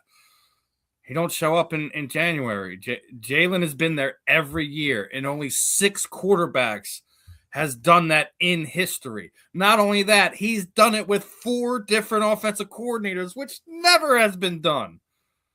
As much as we like to nitpick at some of the things that we don't like about Jalen, and all of us do it here in Philadelphia, the sports media, us football nerds, there are some things we'd like to see Jalen do better. But the guy just finds ways to win and is consistent with it. 5 years in the league, 5 playoff berths. Yeah, I'll be honest. I think for Jay, and I've asked myself that question many times. We've discussed him many times, and I'm trying to figure this out. I think a lot of it, honestly, has to be with his genuine core confidence that allows him just to be humble and kind of lay back and not react. You know what I'm saying? Like, I think when you're really confident and you really believe, I think you're less likely to be emotional. I think you're less likely to feel like you have to fit in and do a Russell Wilson and to kind of just lose yourself trying to redefine yourself. I think this dude is really locked in. I think he's really locked in. I think he hears the noise, but he recognizes his noise. He doesn't respond and react the way that we'd want. He doesn't give us those crazy sound bites, in my opinion. I think me, and I think maybe it's other people as well, I think we're just kind of thrown off, and maybe we don't like the fact that he doesn't give you too much. You know He what I'm doesn't saying? fit the mold that we all have for what the quarterback is. Exactly. He doesn't. He doesn't give you that, man. You know, he's more of the quiet storm, confident dude who's just getting it done and unaffected by the outside noise. He's just winning games. He's just winning games. He's just consistently putting himself in categories of other great quarterbacks. When you're looking at certain stats and all this kind of stuff, it's crazy to see his name mentioned amongst some of the best in the game today and best of all time already. You know what I'm saying? Really, this is the crazy part, Steve. At what point are we talking about a Hall of Fame career for Jalen Hurts? I'm not. I don't want to get there yet. I don't want to get there yet. You ain't ready for that? Like, look, he's my guy. He's my quarterback, right? And very impressed with what he's done in 5 years. But is he Eagles Hall of Fame right now? Is he Eagles Hall of Fame right now? Because he won a Super Bowl, he has to be like Ring of Honor type thing. He Yeah. has to. He has to. I think he has to at least hit 30,000 yards passing. You know, he has to throw for over 350 touchdown passes. Some like those are kind of the numbers you hit with Hall of Fame type guys, right? So those are the numbers that I have to sit there at 35,000, 350 plus TD passes. But the other thing we've already talked about is the total touchdowns is gonna start creeping up there because of what he does in the running game. Now I've already broken it. He has 33 push touchdowns, but he still has another 25 plus regular rushing touchdowns that aren't just like your quarterback sneaks and stuff like that. So he is a dual threat, and I've been sitting there saying like he performs best in the RPO when he has the threat to run. He doesn't have to run it every time. If he has 7 to 8 carries a game where he hits you with that with that RPO, fake it to it, roll out, where he has the option to either run, throw it away, or hit something to wide receiver, tight end, etc. That's when he's the most dangerous. And I think if he keeps using that part of his game and they protect him in the right way and he's still consistent for another 5 years, then yeah, we could start talking about golden jacket and all that other stuff. Now, we had a question in here in the chat. Is Jackson Dart, I guess, Pro Bowl worthy, good player, whatever? Jackson Dart isn't in the Pro Bowl. He's not on the alternate list. I think his problem is right now he's on a terrible team. Yeah. With a terrible franchise. He is a very exciting player. He needs to, as of right now, way I'm looking at it, not as an Eagles fan, just as a fan of football, he needs to change his style ASAP, or he's going to give himself CTE. Yeah. He's been in the blue tent, I think 6 times already this season. He's missed games because of concussions, right? Yeah. Yeah. You want to have that extra part of your game, that fiery moxie guy that's not scared to take the hit, not from your quarterback, not from a guy that important. These quarterbacks, these dudes don't train and lift like defenders do. Okay, they don't. These quarterbacks are doing rubber bands. You know what I'm saying? A lot of times, the Tom Brady, the T40, the T whatever his thing is called. You know what I'm saying? T12, TB12. These safeties can kill you. A linebacker, they be running through walls, man. He's playing this Pop Warner game out there, going heads up and trying to run dudes over, bro. Let me tell you something. The human body ain't made for football at all, and these quarterbacks ain't built to take on the kind of hits that he's trying to generate and create. So if he plans on playing this game, playing in this league a long time, he better change. He better learn how to slide. If it ain't the playoffs or for the chip, you have no reason going head up with anybody. You know what I'm saying? Like, for real. This, but he's a young player. I like Jackson Dart. I do. I like him too. Even though obviously he's a giant, and there's that. Well, before he was a giant, he was a Trojan. Just so you know, he went to USC. He was our starter. He was very good for us. He got hurt, lost his position. Then he went to Ole Miss. He's a good player. The boy can play, and I do think I think he has moxie. I think he's tough, and he has an arm. He's a player, but not just moxie. Like he has a persona that is built for New York. I will say, like we just talked, like we were just talking about Jalen. He is built for Philadelphia because he's unflappable. There's nothing you can say to get him act out of character.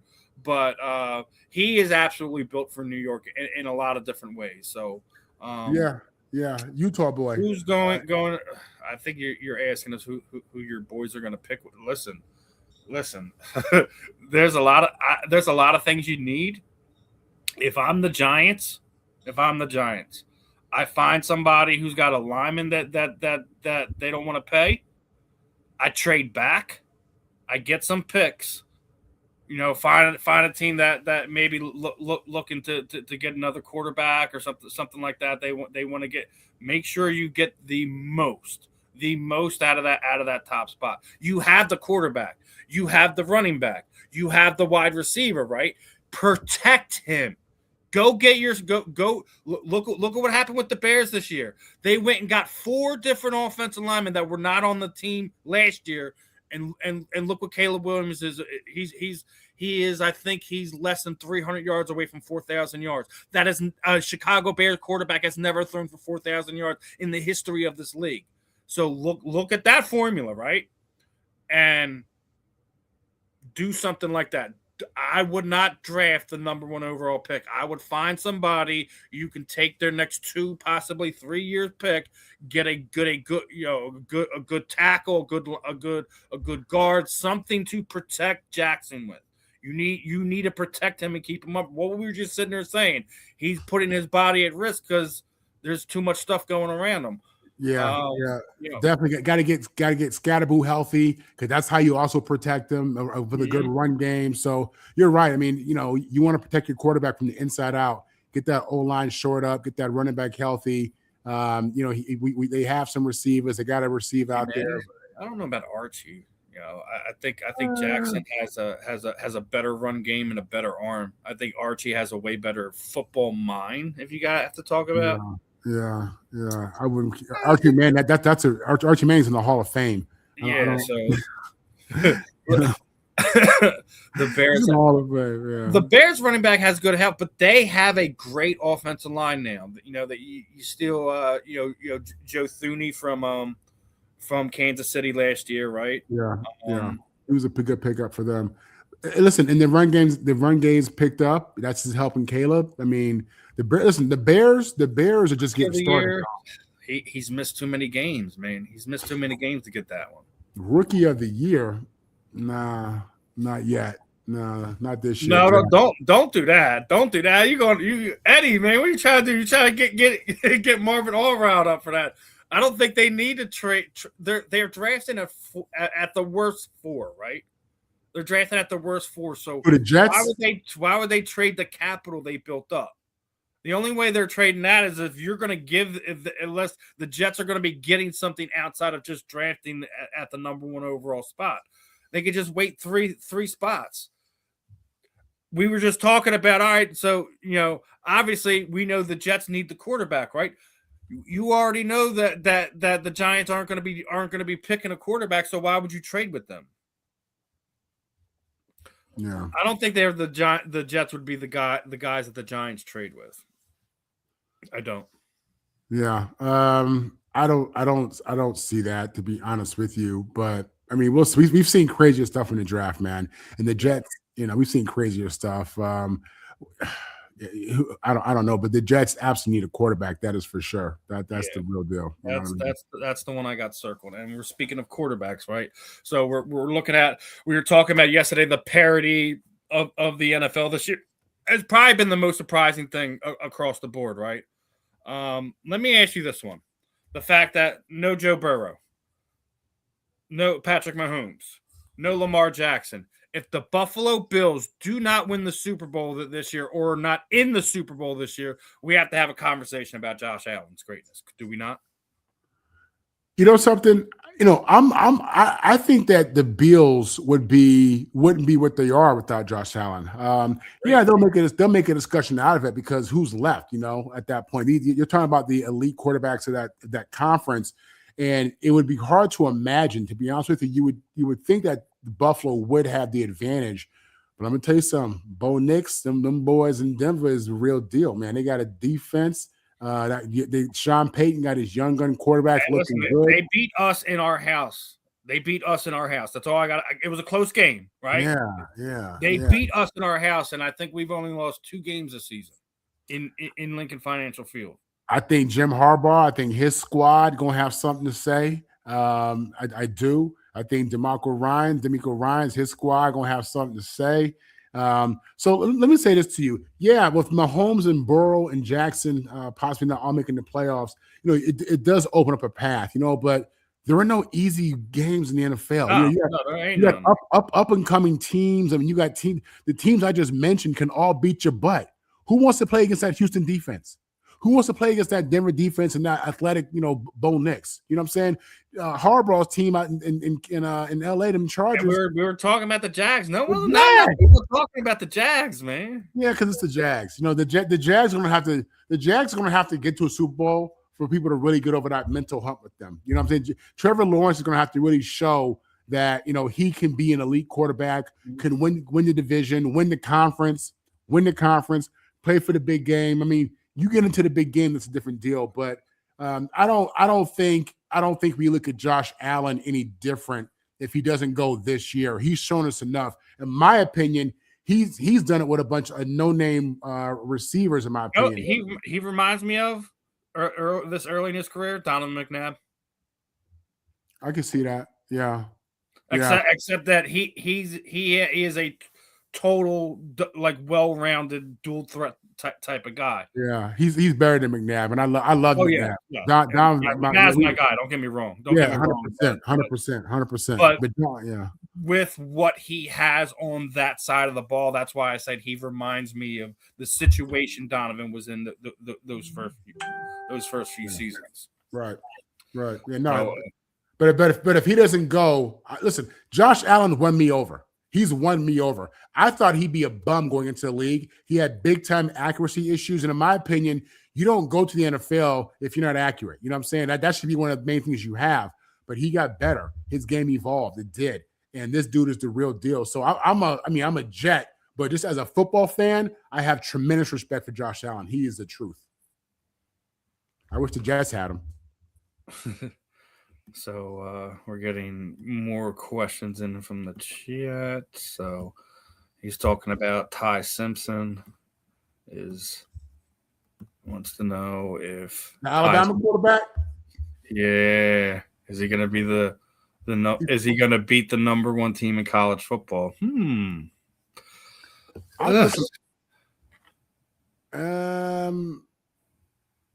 They play Indiana. Hold on. Yeah, they play who? No, Alabama plays Ohio State. Who do they play?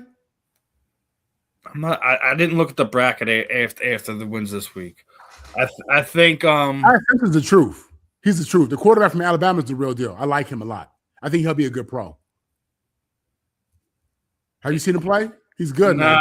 See, I haven't sat there and actually watched it. So I'm going to take your word off of this one. Oh yeah.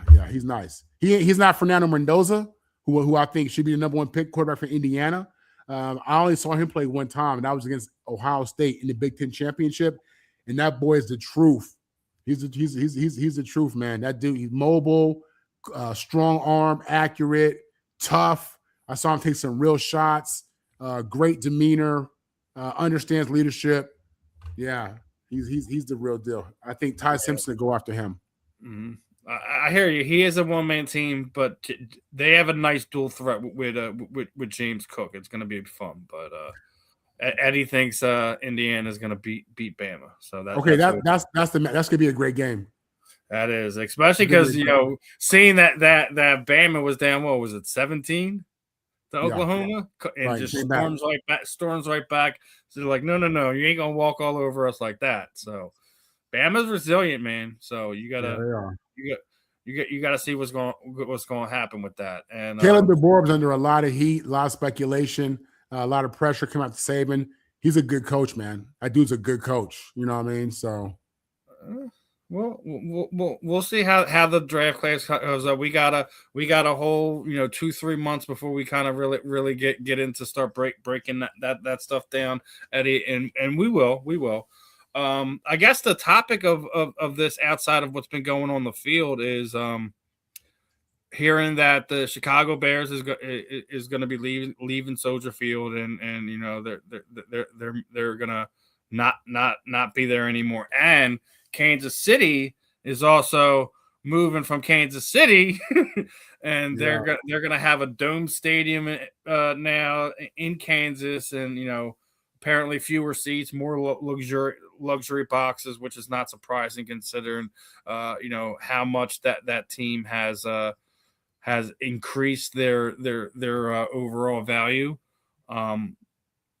Is it upsetting watching the potential that in the next 5 years that there's going to be no Bears at Soldier Field? There's going to be no Chiefs at Arrowhead Stadium. Like, well, the worst part about it is it's going to be a dome, you know, and part of playing, you know, part of the fan experience was, you know, and even the player experience. Stadiums, man, open air stadiums, absolutely.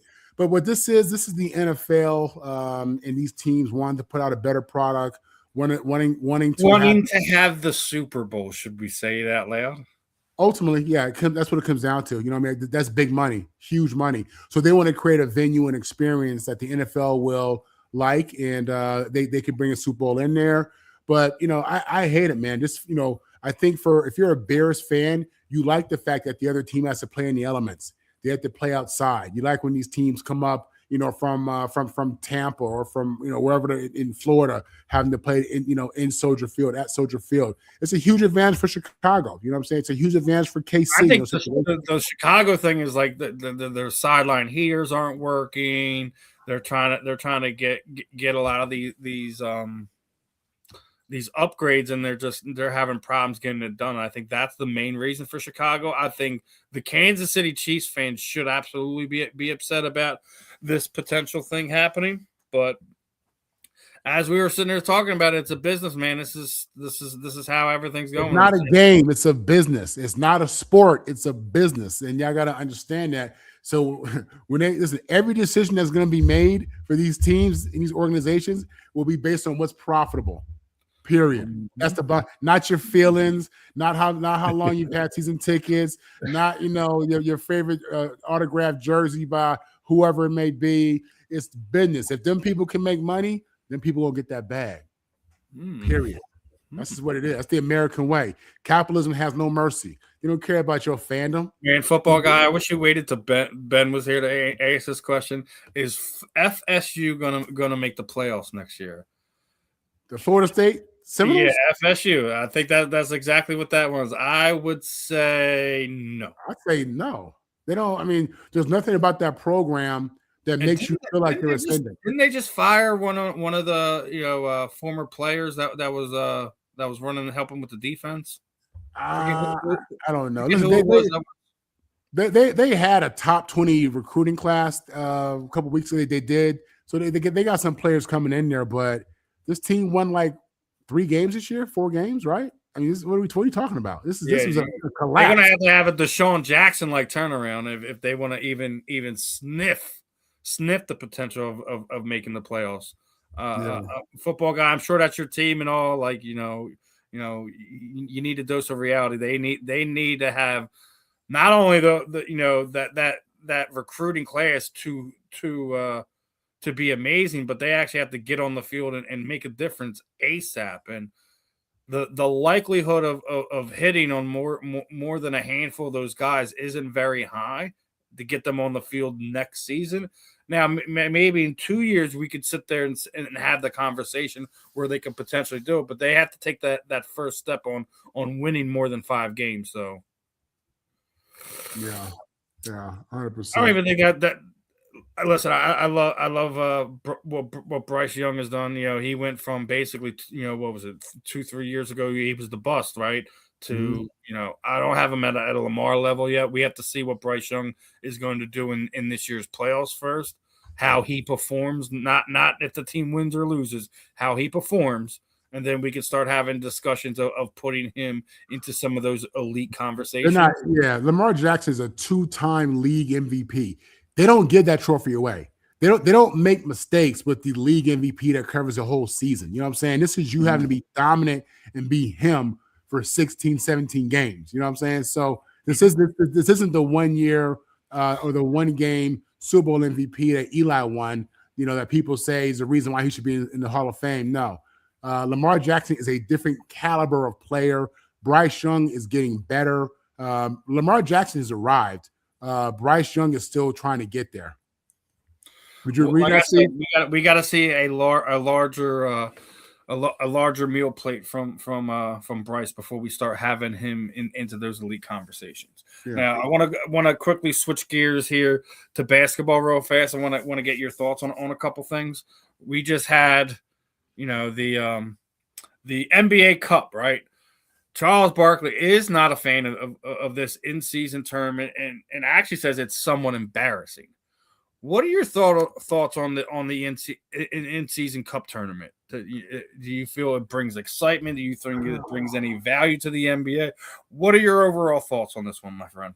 Yeah, they're trying to build the season up earlier and make relevant games earlier and give these guys a chance to make a little bit more money in this process, I guess, as the winner of it gets some extra money. But I think that the old model is still the model. And I think, why are you getting away from, you have an all-star game, you have playoffs, and you have a championship? You're the NBA. You're an international game. You have international stars. I don't think it's necessary. To me, it is almost embarrassing because you know why? It's not even super clear to all the casual fans about, what it's really about. You know what I'm saying? I feel like it was a marketing ploy, an opportunity to bring some more eyes on the game, which, I get that. But I think it waters down your overall purpose and what you are and what you're doing, man. I don't think you need, pomps and circumstances and new cool things at all. I think the NBA was fine the way it is. If you want to increase viewership, then eliminate, load management and eliminate, these teams tanking. Do something about that. And do something about all these 3-point shots that everybody's taking that people are tired of seeing. Fix the game itself. I don't think adding this new NBA Cup. I think if you do anything right, get rid of the cup first and foremost. Let's start with that. Yeah, and start implementing what you see the NFL was doing. Take over internationally. The only time you really kind of get to grow the game like that is with the Olympics in every 4 years, right? So if you're going to do anything with them, have these teams go on international tours through the season. Have them playing in Spain, have them play in Brazil, have them playing in Australia, have them playing in London. Like that's what you should be doing to kind of help grow the game.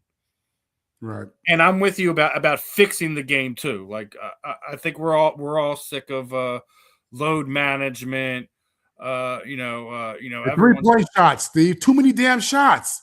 Everybody shoots. That's all they do. There's no inside game. What happened to the inside game? What happened to the paint? What happened to taking it to the hole? You know what I'm saying? Like we don't do that no more. Your boy. Not only that, like even when you see guys hit the hole, like I watched a play, like I seen it, about a month ago. I swear to God, I seen Giannis take like 10 steps, no traveling. Like, give referees know what the hell they're doing, man. Like, and I hear you. Like, I miss the inside game. I always be a fan of the big centers. You know what I mean? Not the big centers. Iverson would have 35 points with no threes. He'd have 20 points in the paint. You know what I'm saying? The guy was the shortest guy on the court. You know what I mean? Let's go back to that. Man, Allen was a rare one. I think there's gonna be a long time before we see a guy with the. I know he was a true definition of a honey badger, man. He just did not care. Did not. You gonna knock me to the court every time I'll go to layup? So what? He's gonna go in, or I'm gonna get my free throws. Like he was a rare talent, and so I don't know if it was just like how these guys are taught basketball, or the mentality of it is because of how the game's played today, whatever, man. I'm almost sitting there saying like, maybe we should start calling some of these shots depending where on those count for more points than the three ball, so to speak. Do something to kind of encourage the game the way it used to be played, man. Like I'm not sitting there saying like we need to do everything inside the paint, but do something to get fans excited again because, like I've been sitting there saying, like we talked about this before. Like what we're seeing retirement tours for this era of basketball players. We're probably within the last 2 to 3 seasons of the LeBron era. Y'all are in some real trouble if y'all don't have some of these guys become marketable, exciting players to watch. Now, SGA in the Thunder, did their thing last year. Having the Indiana Pacers be another relevant team is another thing again. New York Knicks, starting to find their way back into the playoffs and being an excited team is a very important thing. I think when you have those teams on each side of the coast that are exciting, that's a plus. But you also need to get middle America teams, into the mix too. I think when you have a balance there, you can see what happens. But the NBA's got a lot to fix, both in game, policy wise, how it's promoted, all of that. I think they have a lot to do, because if you're asking me, out of the big 4 sports, there are 3 right now. And that wasn't always the case. They were literally neck and neck with the NFL for the longest time. And if you look at just the ratings point of a time, this we're talking about Christmas. This is where the NBA used to kick everyone's butt in the ratings, right? They don't happen no more. That hasn't happened in the last 3 years at least. So you have to get back to that. Go ahead, Marvin. No, I was just saying, because you're talking about of the pro sports. I'm wondering, does the NBA make more money than college football? I don't know. I mean, because that's one of the metrics that I'm looking at. How much money are you bringing in? NCAA football makes more money than what the NBA brings in right now. I guarantee it. College football makes more money than the NBA? I guarantee it. Yeah. Yeah. So again, so I don't have the numbers in front of me, but I guarantee you, like, no. I might have to do that after we get off the air. That's really that's the metric to look at. How much business are you really generating? That's going to tell you what the real interest is. And if you mix in college football, college basketball, I mean, I'd say the NBA is more successful than college basketball, but they're not bigger than college football, I don't think, at all. Yeah, I mean, I think they have, and the other thing is some like we talk about those load management stuff. You're not always seeing, so people don't tune in. Man, Jordan was playing 80, 81 games a year, consecutive years. Like, what are we doing? It's weird. It's a different time, man. But it is a different time. It's a different time. We got more information. These guys have been taught. These athletes have been taught to be more business minded, which impacts you as a player, because now you're trying to take care of yourself so you can keep signing those contracts. I mean, there's a lot that goes into that, man. Yeah. And I'm not.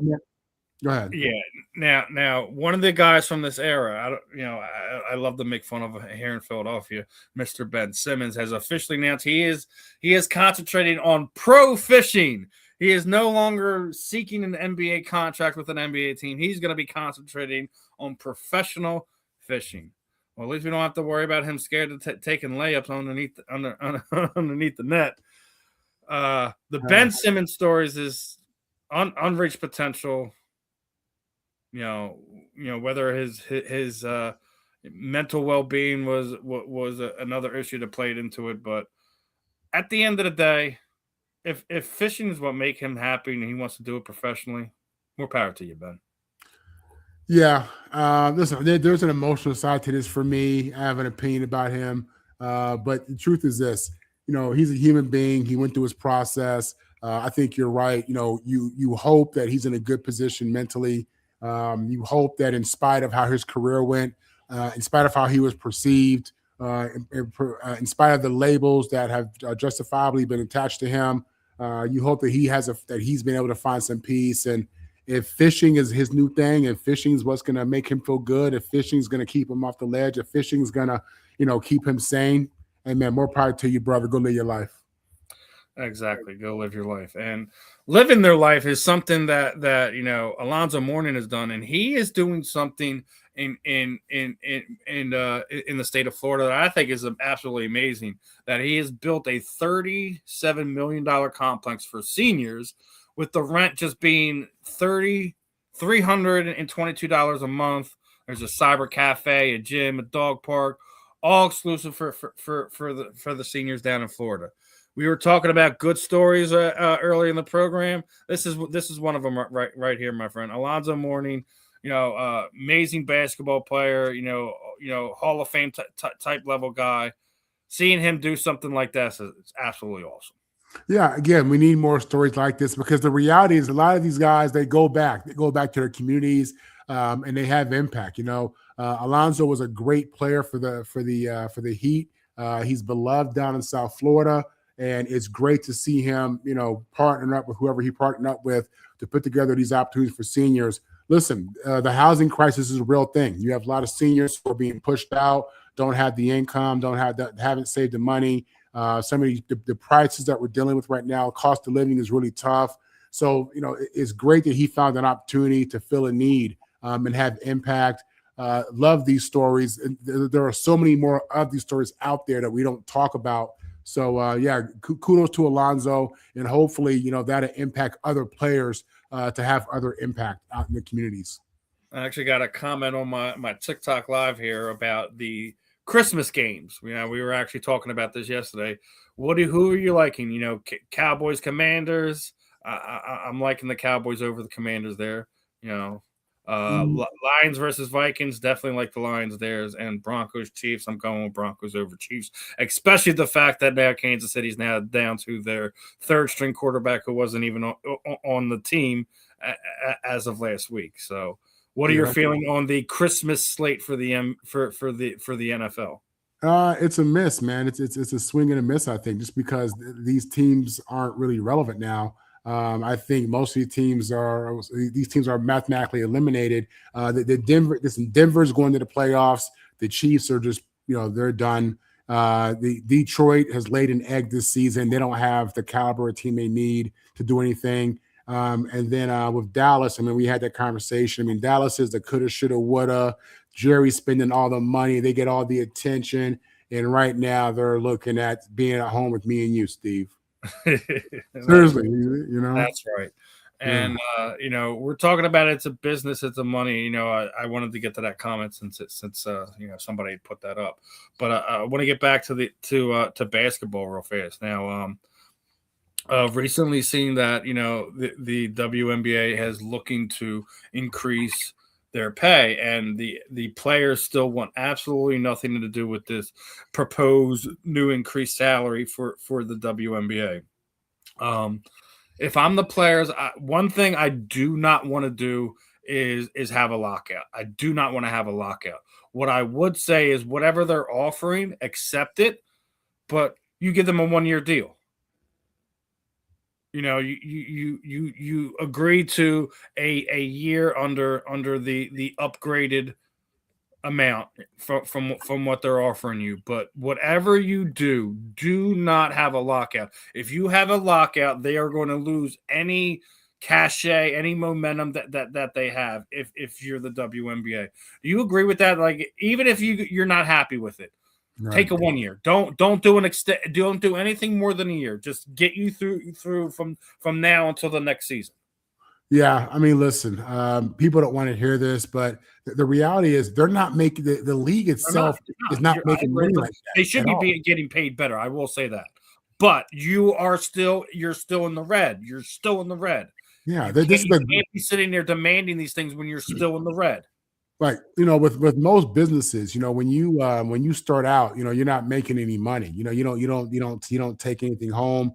You're just paying the bills and trying to expand the business. This is the WNBA. They're not profitable like that. They're not making money like that. These girls are hanging out with the NBA players and hanging out with the other athletes, and they see how they living and what they getting, and they think, yeah, we should be like them. We deserve to be like them. Honey, there's a process. It's a business. You're not bringing in enough money to demand what y'all want. Can y'all make more money? I guess, but I guess my question would be, how relevant are you guys without Caitlin Clark? What kind of numbers are y'all doing without Caitlin? You know what I'm saying? Like, what's your attendance like? What are the TV numbers? I've been losing money hand over fist, Eddie. And not just that, is that the NBA supplements everything that they're doing right now. Right. So we were just getting done telling you that the NBA isn't nearly as popular and they're not pulling in nearly as money as they used to. What do you think that means that the money they have to extend to the WNBA? again, with the collective bargaining agreement being up in the air, take the 1-year deal. Take the minor upgrade. Take the 1-year deal and start making a difference in the viewership and the dollars that you bring in, and then come back to the table next year. Yes, has it exploded with Angel Reese and Caitlin Clark and Aja Wilson is an absolutely amazing talent. What I think she's the current 3-time champion, 3-time MVP. You have some players there. Don't throw this momentum away. Is all I'm going to say. You go on strike, you're going to rip down everything that you've built over the last handful of years. You need a Caitlin Clark. You need an Angel Reese. You need to get a few more of these high caliber female basketball players to get into the WNBA if you really want to sit there and push all your chips in to potentially ask for some of these things.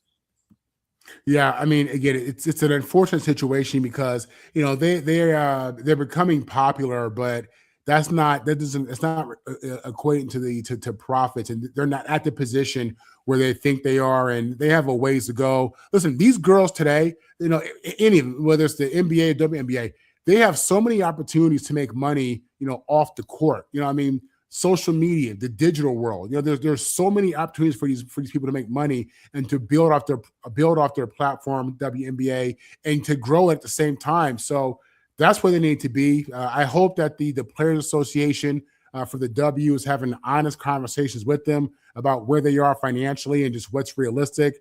I think a lot of these girls, they get online and, in these interviews, they're wearing these T-shirts that are just ridiculous, which tells me they don't understand their own business. They don't understand where their money comes from and how they put that pot together so they can get paid. So, I highly encourage the players just to be more informed, be better informed, and just to put themselves in a position to grow that league, not stop it. You don't need any stoppages. A strike or anything like that would be horrible for your momentum, and it would allow room for other sports to jump in there and take your spot. You know what I'm saying? So. And that's a real thing. That's a real thing. Mm-hmm. It is. I'm always be pro athlete, but in this case, knowing how their league's set up, knowing where everything is, don't think you guys got more cachet than you have right now. Take a 1-year deal, come back to the table next year, and try to get another better deal that way. If you're not happy with it, I get that, but you still have a ways to go. I'll reiterate, just sign a 1-year CBA and come back to the table next year. You guys are on the cusp, but you're not there yet. Once you get out of the red, then you really can start having those type of conversations from where you were to where you are now. But other than that, listen, ladies, I love what you've accomplished over the last handful of years. You still got a ways to go. I get, as you were sitting there saying, I get you see what some of the other guys are, but they don't have a league supplementing everything they do. They pay for their own ride, so to speak. So.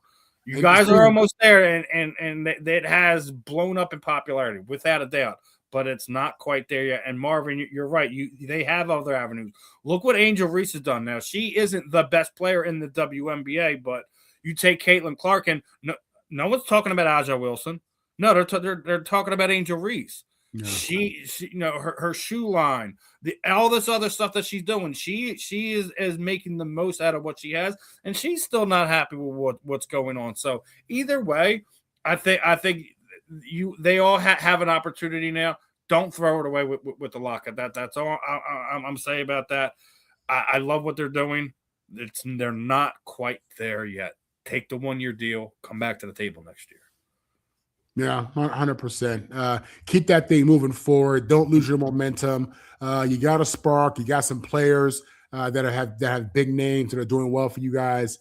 Don't mess that up. You guys are still growing, and ultimately, you don't want to hear this, but ultimately, the players today may be the ones who sacrifice for the players tomorrow, so it can be what you want it to be. That's the reality of how these kind of things go. So. Yep. Now, last one before we wrap this one up. Back to football. They come across this list, and now this isn't the best all time or whatever. This is Tom Brady's top 8 list of arm talent, best arms that we've ever seen in the NFL. You start, Dan Marino, Aaron Rodgers, Brett Favre, Matthew Stafford, Jeff George. Jeff George had an absolute rocket. Randall Cunningham, Michael Vick, and he has the aforementioned Josh Allen. Now, we are just talking arm talent. We're not talking about Super Bowl wins. We're not talking about dual threat. We're just talking about, having a thunderbolt for a left arm or a right arm, right? Is there anyone you would like to add to Tom's list? Is there someone that's missing, or someone you don't feel that should belong there altogether? What do you think about TB12's arm talent top 8? Yeah, I'm very familiar with all these quarterbacks. I've seen them all play as a football fan. Without question, Aaron Rodgers, Matt Stafford probably lead that list for me in regards to arm talent, just being able to make all the throws, all the angles, whether it's a precise throw, whether it's a hard throw, whether it's a deep throw, whether you have, a sharpshooter or you have a cannon. The guys I just mentioned there, I can't think offhand of anybody who should be on that list that's not. And I'm spinning my wheels right now. I'm going through the Rolodex. I went through it too, and I was like, I don't think there is anyone I would name. And he even got Jeff George, who, man, if he could have put it all together, because he had a rocket launcher for an arm. Man, I remember Jeff George when he was in Illinois, when he was at the University of Illinois in Champaign, playing against USC, and boy, he was good. He was good, and he had a good. And I thought in the pros he was decent. He played a long time in the NFL for the Colts and a few other teams. But yeah, I think Tom has it right. The Falcons. He had some nice time down there in Atlanta. Yeah. Before I got here, but yeah, Jeff George was a good quarterback. He was. And Randall, we already know that. I don't know that I put Randall. I mean, I could put Mike Vick on that list. I think Eddie found the one we forgot. Who? Oh, John in Elway. Yeah. I would have no problem with Elway on that list. Elway was my GOAT as a kid. I thought him and Marino were the two guys led by Elway. I thought they were really special. And if they played in today's game, they'd be even more dynamic, I think, even more special. Right. Can you imagine some of these guys that used to get beat up, in their day, playing in today's NFL? So, as we're down to the last minute or so, I know you got a heart out at one. So again, Merry Christmas, my brother. Appreciate it. Happy Hanukkah. Yeah, I got my little Hanukkah bracelet. Yeah, happy Hanukkah, man.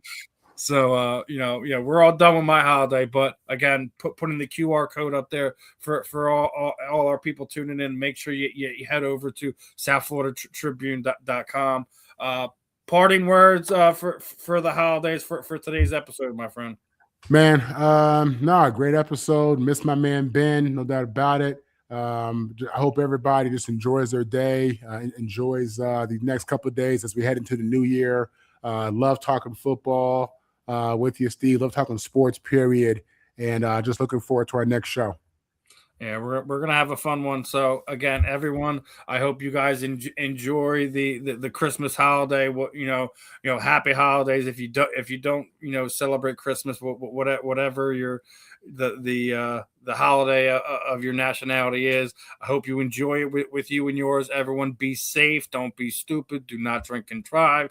I don't need to be losing any more good people in this world, and there's too many stupid people out of there. So. Other than that, another fun one in the books. Appreciate everyone in the chat. Eddie Prather's in there getting ready to get Eddie's care package together, because we did hit a million views this week on the channel, getting ready to announce our next giveaway and another package that will put together. Other than that, I'm Steve. He's Marvin. This was another great episode of The Fan in the End. Obviously, we're missing the end. Hopefully, Ben is enjoying his time with his family today. But peace out, my friends, and we will catch you on the flip side. Peace out, my friends. Take care, guys.